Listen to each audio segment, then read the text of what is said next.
El descenso en el Tanis 8 fue un espectáculo de precisión calculada, una demostración de tecnología al límite de su capacidad. La nave, envuelta en capas gruesas de aleaciones diseñadas para resistir lo inimaginable, atravesó la neblina densa con la precisión de un bisturí quirúrgico. A través de las ventanas del módulo de aterrizaje, vi por primera vez aquel planeta que pronto sería nuestra prisión temporal. Una vasta extensión de sombras donde las rocas se erguían como monumentos retorcidos, burlándose de cualquier lógica geométrica conocida.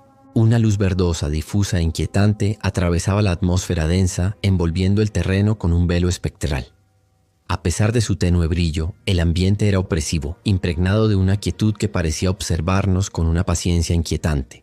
La carga de la misión ya pesaba sobre nosotros antes de tocar siquiera el suelo. Al descender, el equipo asumió sus roles con la eficacia de quien entiende que un error aquí podría ser el último. Hester Fallon, nuestra comandante, era el epítome de la autoridad. Bastaba un gesto suyo para disolver cualquier duda o titubeo. Su voz clara y firme resonaba por los canales de comunicación a pesar de una interferencia que parecía originarse en el propio planeta. Wilhelm Drossler, nuestro geólogo, se agachó junto al punto de aterrizaje, examinando con obsesión cada grano del suelo, como si esperara que éste le susurrara sus secretos. Sus sensores portátiles captaban datos, pero el terreno parecía guardar silencio. Araceli Moraves, nuestra ingeniera, murmuraba algo en español mientras revisaba las conexiones de los trajes y verificaba los sistemas de soporte vital. Cuando una herramienta falló, la oí soltar un «maldita sea» bajo su aliento, mientras sus manos, hábiles como siempre, se manchaban de grasa. Iker Esparza, biólogo, recogía muestras iniciales, murmurando teorías sobre posibles formas de vida microscópica en aquel caos químico. Ludwig Baer, el médico, permanecía en la periferia, ajustando monitores biométricos y evaluando nuestra salud, con una mirada que alternaba entre la concentración científica y algo que podría describirse como introspección. El Tanis 8 no era solo un entorno hostil. Era una anomalía que desafiaba nuestra comprensión. La neblina no solo dificultaba la visibilidad, sino que parecía consumir la luz, transformando nuestros reflectores en manchas grises sin propósito. Las formaciones geológicas no solo eran inusuales, eran imposiblemente precisas, como si una fuerza deliberada las hubiera moldeado. Líneas perfectamente rectas surcaban el terreno en ángulos que desafiaban toda lógica, y círculos de simetría impecable emergían de la nada, burlándose de nuestras leyes de la geología. Observé a Drossler mientras pasaba los dedos por una de estas formaciones. Su gesto era casi reverente, como si esperara sentir un latido bajo su palma. «Esto no es natural», murmuró, su voz apenas audible, pero lo suficiente para que el comentario flotara en el canal de comunicación antes de desaparecer sin respuesta. Hester, siempre pragmática, nos sacó de nuestra inquietud con órdenes claras. Instalar los sensores atmosféricos, medir la densidad de los gases y evaluar la viabilidad de establecer un campamento base.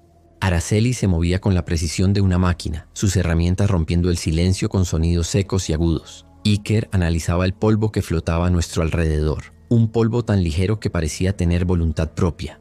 «Nada vivo», comentó frustrado, aunque sus ojos brillaron cuando encontró un fragmento metálico semienterrado. «¿De dónde salió esto?», murmuró. Ludwig, siempre precavido, le advirtió que no lo tocara, pero Iker solo le lanzó una mirada desdeñosa y siguió adelante. A medida que avanzaba el día, si es que ese planeta tenía algo semejante a un día, la sensación de incomodidad se intensificaba. Hester nos mantenía ocupados, pero incluso ella no podía ignorar el peso de la incertidumbre. Finalmente, Drossler rompió el silencio con su voz cargada de una mezcla de temor y fascinación. «Estas formaciones siguen un patrón matemático», dijo, señalando las líneas y círculos que se cruzaban en el terreno. «Pero no es algo humano». El silencio que siguió fue pesado, incómodo.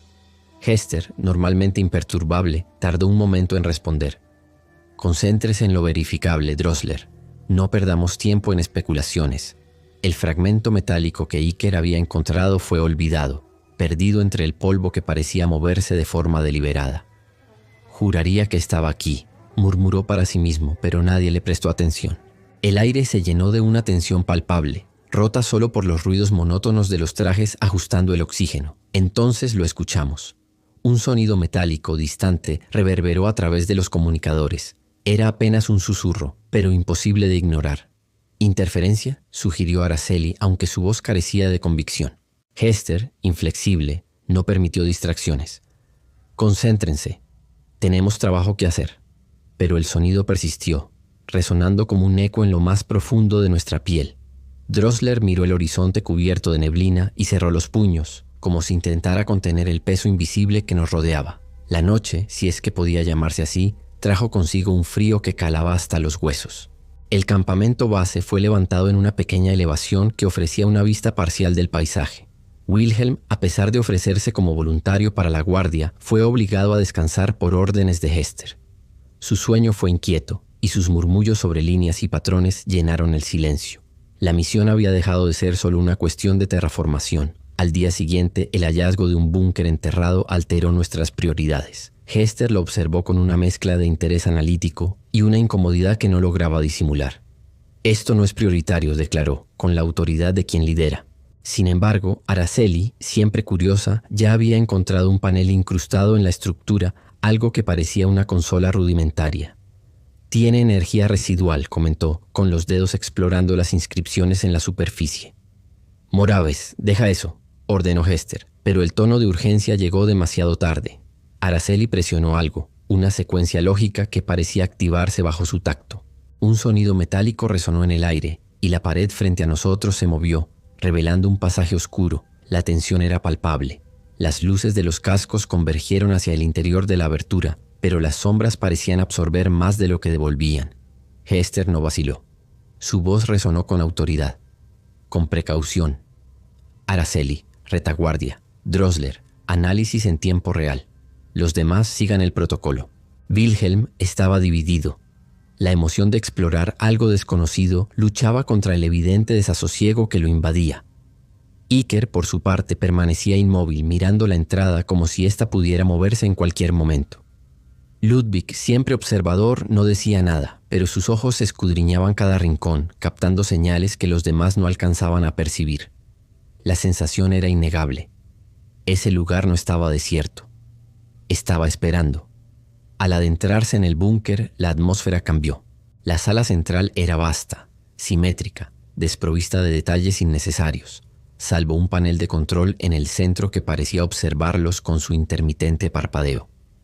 «Está operativo», dijo Wilhelm, señalando el débil resplandor que surgía de los controles, con un tono de incredulidad y admiración. Araceli no pudo evitar acercarse, sus dedos inquietos moviéndose hacia los controles como si fueran llamados por ellos. Ludwig, en cambio, mantenía la vista fija en las paredes lisas, como si intentara desentrañar un secreto oculto en su perfección. Entonces, Araceli tocó el panel. Una luz más intensa se encendió, llenando el espacio con un zumbido bajo, constante, casi orgánico. Proyecciones holográficas comenzaron a formarse, figuras que al principio eran poco más que sombras difusas, pero que rápidamente tomaron forma. Las primeras imágenes paralizaron al equipo. En el holograma, figuras humanas vestían trajes idénticos a los suyos. Hester intentó buscar una explicación lógica. ¿Registros de otra misión?, preguntó, aunque su tono revelaba más incertidumbre que convicción. El aire se volvió más pesado cuando los hologramas comenzaron a reflejar los movimientos del equipo en tiempo real. Araceli observaba su réplica, moviéndose exactamente igual a ella, cada gesto sincronizado. Wilhelm vio su propio holograma inclinarse sobre el panel, los ojos idénticos a los suyos clavados en los controles. «Esto no puede ser un registro», murmuró con un nudo en la garganta. «Es un reflejo». El terror aumentó cuando Ludwig señaló las imperfecciones en los hologramas. Las figuras comenzaron a fallar, sus movimientos se volvieron erráticos, sus rostros se deformaron, adquiriendo rasgos grotescos como si algo las estuviera corrompiendo desde dentro. «Se están rompiendo», dijo Ludwig con un tono que hizo que todos quedaran en silencio. El holograma de Iker tropezó, y la voz que lo acompañaba se distorsionó, convirtiéndose en un eco incomprensible. Wilhelm estaba paralizado, atrapado entre el horror y la fascinación. «Esto no es un simple reflejo», afirmó Ludwig finalmente con un tono grave. «Es una memoria, y también una advertencia». Hester, siempre la líder, trató de retomar el control. «Basta. Apaguen esto ahora», ordenó, pero el panel no respondía. Araceli, desesperada, intentó manipular los controles, pero estos parecían resistirse como si estuvieran vivos. El zumbido cambió de tono, haciéndose irregular, como un latido a punto de detenerse. Iker dio un paso atrás, con la mirada fija en su réplica deformada. Esto no debería existir», murmuró, mientras su respiración se volvía más rápida. El ambiente era sofocante. Los hologramas seguían desmoronándose, proyectando un caos que se reflejaba en el grupo. La sala entera parecía viva, alimentándose de una energía incomprensible, casi consciente. Hester tomó una decisión. Nos vamos. Ahora. Pero mientras retrocedían hacia la salida, el zumbido se transformó en un rugido grave y ensordecedor, como un grito de advertencia. La puerta del búnker comenzó a cerrarse sola, el movimiento lento pero implacable. La última visión fue la de los hologramas, ahora irreconocibles, disolviéndose en una niebla brillante. Cuando la puerta se cerró con un estruendo metálico, el equipo quedó atrapado en el corazón del búnker. La estructura no era solo un refugio, era un organismo. Silencioso, vigilante, reactivo. Hester, con un esfuerzo visible, trató de mantener la calma mientras los guiaba de regreso a la sala central. Wilhelm, sin embargo, seguía absorto en los controles, sus ojos siguiendo las luces que proyectaban patrones geométricos en el aire. «Esto no es un registro cualquiera», murmuró, casi hipnotizado. «Es como si estuviera incompleto, como si algo lo moldeara. Algo vivo». Araceli, trabajando frenéticamente en los comandos, apenas escuchaba. Iker y Ludwig, en cambio, mantenían su distancia, todavía perturbados por las figuras deformes de los hologramas. «Tenemos que salir de aquí», insistió Hester con firmeza. «No podemos irnos aún», interrumpió Wilhelm, manipulando los controles con desesperación creciente. «Esto no es solo un registro, es un almacenamiento». Fragmentos de datos comenzaron a organizarse, mostrando memorias digitales de equipos anteriores. «¿Equipos anteriores?», preguntó Iker temblando. «Pero, ¿no somos los primeros aquí?». Hester lo cortó de inmediato. «Eso no importa ahora. Tenemos que salir antes de que esto nos afecte más». El cambio fue gradual pero implacable. Esa misma noche Hester tuvo el primero de los sueños. No eran pesadillas comunes. Eran visiones vívidas, conversaciones que nunca había tenido, eventos que se sentían como recuerdos arrancados de otro tiempo. Despertó sobresaltada, con el sudor empapando su rostro. Miró la oscuridad, su mente atrapada en una inquietante sensación de familiaridad. Durante el día no mencionó nada, pero su comportamiento delataba un cambio. Ludwig, siempre atento, tomó nota mental de su creciente duda. Pero no fue la única. Araceli comenzó a escuchar voces susurrando su nombre mientras trabajaba, siempre al borde de su audición. Wilhelm veía destellos de patrones geométricos, danzando en los límites de su visión, incluso cuando cerraba los ojos. El grupo estaba siendo lentamente invadido por algo que no lograban comprender. Fue Ludwig quien finalmente dijo en voz alta lo que todos temían. «Esto está interfiriendo con nuestras mentes», afirmó mientras revisaba las lecturas biométricas. «Los niveles de estrés están por las nubes, pero hay algo más. Estamos empezando a confundir memoria y percepción». Nadie lo contradijo. Incluso Hester, siempre inflexible, parecía al borde de un colapso silencioso. Wilhelm, por el contrario, parecía inmune al miedo, o tal vez estaba tan obsesionado que ya no lo sentía. Pasaba horas frente al panel, descifrando datos. Fue él quien descubrió el patrón. Cada intento de terraformación había fracasado. Y con cada fallo, las conciencias de los equipos anteriores habían sido atrapadas en ese sistema, almacenadas como fragmentos eternos. El hallazgo impactó a Iker más que a los demás. Aunque evitaba mirar los hologramas cada vez que aparecían, su curiosidad lo llevó a explorar los corredores más profundos del búnker. En una de esas exploraciones encontró la sala. Una cámara amplia dominada por proyecciones de figuras que pulsaban con una luz tenue. Las formas eran humanas, pero estaban distorsionadas, temblaban como reflejos en espejos rotos. Sus contornos fluctuaban y los rostros desfigurados alternaban entre agonía y súplica. Mientras retrocedía, aterrorizado, una de las figuras giró lentamente hacia él. «No cometas el mismo error», dijo, su voz resonando como un coro de 1000 ecos superpuestos. El mensaje lo hizo correr, con el corazón desbocado, mientras un zumbido creciente llenaba la sala detrás de él. De regreso en la sala central, Iker estaba pálido, los ojos clavados en el suelo. «Tenemos que salir de aquí», fue todo lo que pudo articular. Pero Wilhelm no estuvo de acuerdo. Estaba consumido por la idea de que el búnker ocultaba respuestas cruciales. «Esto es conocimiento», insistió con fervor. Sin embargo, el resto del grupo estaba agotado, tanto física como mentalmente. Hester, que normalmente irradiaba firmeza, luchaba por organizar sus pensamientos. Ludwig garabateaba compulsivamente frases inconexas, como si intentara capturar algo que se escapaba de su mente. Araceli, siempre práctica, intentó convencer a Hester de liderar una evacuación, pero la comandante dudó. ¿Y si salimos y esto nos sigue? Su pregunta, cargada de incertidumbre, quedó suspendida en el aire como una sombra. Mientras tanto, Wilhelm seguía trabajando en el panel, extrayendo datos que parecían acercarlo a una verdad que lo consumía. Ludwig lo observaba desde lejos, cada vez más inquieto. «Esto no es conocimiento», murmuró para sí mismo. «Es hambre». Las horas pasaron y el búnker se volvió más hostil. Los sistemas emitían ruidos irregulares que resonaban en las paredes, mientras las sombras parecían cobrar vida con distorsiones visuales cada vez más pronunciadas. Wilhelm se negó a abandonar el panel, mientras Hester finalmente reconocía que había perdido el control sobre la situación. La tensión era insoportable, y el aire parecía cargado de algo que estaba a punto de estallar. Fue Ludwig quien hizo la conexión. «Estamos repitiendo exactamente lo mismo que ellos», dijo, señalando los datos en el panel. «Estamos atrapados en un ciclo, y ya sabemos cómo termina». Su voz cortó el silencio, pero antes de que pudieran reaccionar, un sonido profundo resonó desde el núcleo del búnker, reverberando por los pasillos como una respuesta al reconocimiento del patrón. El sonido que llenaba el búnker no era solo ruido, era una presencia, una fuerza viva que invadía las mentes. Wilhelm estaba en la sala principal, sus ojos febriles fijos en el panel. Murmuraba sin cesar, su voz convertida en un mantra. Todo esto forma parte de un patrón. Ludwig lo observaba desde una distancia segura, cada vez más convencido de que el geólogo ya no estaba en control de sí mismo. «Tienes que parar», le advirtió Ludwig con urgencia. Wilhelm no respondió. Sus dedos se deslizaban por los controles mientras las luces parpadeaban en un ritmo errático, proyectando sombras que parecían moverse por voluntad propia. Entonces Ludwig comprendió la verdad. El búnker estaba reaccionando, moldeándose a las acciones de Wilhelm o quizá a la entidad que gobernaba ese lugar. Hester intentó tomar el control. «Drossler, sal de ahí ahora».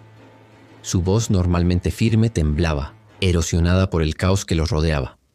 Wilhelm se giró por un instante, una sonrisa gélida en su rostro. «Si destruyo esto, todo termina», dijo, señalando el núcleo brillante que irradiaba una luz casi cegadora. «Esto es lo que nos mantiene aquí». Antes de que alguien pudiera detenerlo, Wilhelm activó una secuencia en el panel. El ruido en la sala se volvió ensordecedor y las luces, que habían estado parpadeando irregularmente, se estabilizaron en un resplandor constante. Por un momento cayó un silencio denso, pero solo por un instante. Cuando el búnker comenzó a vibrar nuevamente, Wilhelm miró alrededor perplejo. «¿Qué está pasando?», preguntó, aunque la respuesta era evidente. No había destruido el ciclo, lo había reiniciado. Mientras Wilhelm miraba el panel, incrédulo, una onda de energía atravesó la sala, derribando a Hester. Cuando levantó la vista, se congeló. Frente a ella, se materializó una proyección holográfica, no de otro miembro del equipo, sino de sí misma. La imagen era una mezcla inquietante de familiaridad y horror. Su rostro estaba distorsionado, sus ojos vacíos, y la voz que emergió era una amalgama de ecos, firme y sentenciosa. «Has fallado», declaró la proyección. «Y seguirás fallando». Hester intentó responder, pero la voz continuó implacable. «Nunca sacarás a este equipo de aquí. Este no es el propósito de este lugar». Aquellas palabras golpearon a Hester como una verdad que había temido desde siempre. Por más que creyera tener el control, la idea de liderazgo era solo una ilusión. La entidad que gobernaba el búnker había manipulado sus miedos y dudas, alimentándolos con cada intento fallido. Mientras intentaba asimilar las palabras de esa versión fracturada de sí misma, el núcleo comenzó a pulsar de nuevo, irradiando una energía que parecía drenar la vitalidad del equipo. Ludwig dio un paso hacia Hester, pero su avance fue detenido por nuevas proyecciones holográficas. Ahora figuras de equipos anteriores aparecían a su alrededor, distorsionadas, oscilando como reflejos en aguas turbias. Cada una llevaba los rastros de un deterioro que oscilaba entre la agonía y el vacío absoluto. Ludwig, observando la escena, comprendió finalmente la magnitud de la verdad. El ciclo estaba a punto de reiniciarse por completo. «No podemos detenerlo», dijo, con una voz baja pero firme. «Cada intento nos convierte en combustible». Araceli, que hasta ese momento había guardado silencio, negó con la cabeza. «Debe haber una forma de...». Sus palabras se desvanecieron, como si la convicción la abandonara. Wilhelm, con los ojos fijos en el núcleo, murmuraba con las manos temblorosas. «No puede terminar así». El búnker comenzó a reaccionar con una intensidad que aumentaba por momentos. Las luces titilaban, los sonidos se volvían insoportables y las memorias del equipo comenzaban a desmoronarse. Hester intentaba recordar el rostro de su familia en la tierra, pero las imágenes escapaban de su mente, desintegrándose como humo llevado por el viento. Ludwig, mientras tanto, luchaba por escribir algo en su tableta, pero las palabras ya no tenían sentido. Wilhelm cayó de rodillas con la mirada perdida en el vacío, mientras Iker y Araceli se apoyaban el uno en el otro, con el rostro marcado por el miedo y la resignación. La última visión antes de que todo se apagase fue el núcleo explotando en un destello cegador, envuelto por patrones geométricos que pulsaban con un ritmo que recordaba los latidos de un corazón. La conciencia de cada uno fue absorbida por la luz, dejando solo un vacío momentáneo. Cuando el resplandor desapareció, el búnker quedó en un silencio absoluto, listo para comenzar de nuevo. El aire dentro del búnker era pesado, cargado de una opresión que ningún sonido podía aliviar. Ludwig, apoyado contra una pared metálica, observaba al equipo con una expresión que mezclaba agotamiento y una sombría determinación. «Esto no terminará mientras sigamos alimentando a la entidad», dijo, con una voz densa pero resuelta. «Si queremos romper el ciclo, debemos hacer algo que no espere. Tenemos que sacrificarnos». La declaración cayó sobre el grupo como una sentencia. Hester lo miró incrédula, mientras Wilhelm, aún arrodillado junto al panel, negaba con la cabeza con vehemencia. «Es una locura», exclamó con la voz cargada de pánico. «Debe haber otro camino, no podemos rendirnos».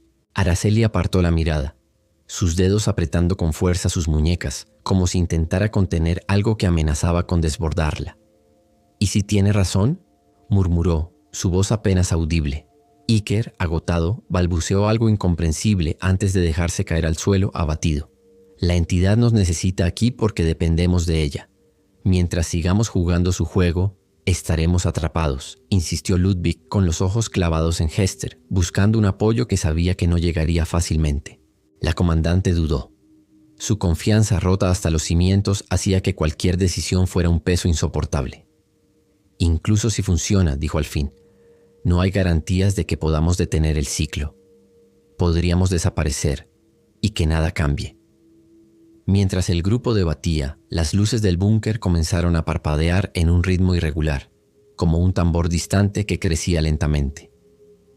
«Ella sabe lo que estamos pensando», dijo Ludwig, levantándose con esfuerzo, sus ojos recorriendo cada rincón de la sala. Antes de que pudiera continuar, una onda de energía recorrió el espacio, lanzándolos a todos al suelo. Era como si el búnker estuviera vivo, cerrándose alrededor de ellos, negándose a dejarlos ir.